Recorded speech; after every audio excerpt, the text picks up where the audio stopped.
200 কোটি মুসলমান নামাজ পড়ে, 200 কোটি মুসলমান রোজা রাখে।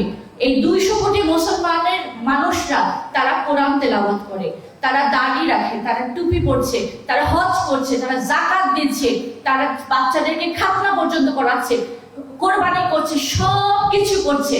ওকে ফাইন, খুব ভালো কথা।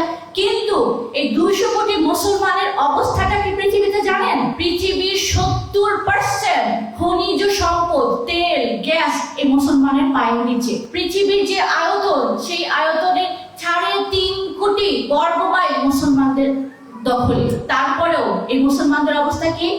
ইরাক ধ্বংস করে দিল, সিরিয়া ধ্বংস, প্যালেস্টাইন ধ্বংস, আফগানিস্তান ধ্বংস করে দিল, বম মেরে, মানুষ মেরে, সেই জায়গা জমি দখল করে, নারীদেরকে ধর্ষণ করে, বাচ্চাদেরকে গুলি করে হত্যা করে, পুরুষদেরকে বয়ানের দিয়ে গুতিয়ে গুতিয়ে সেই দেশ আজকে ধ্বংস।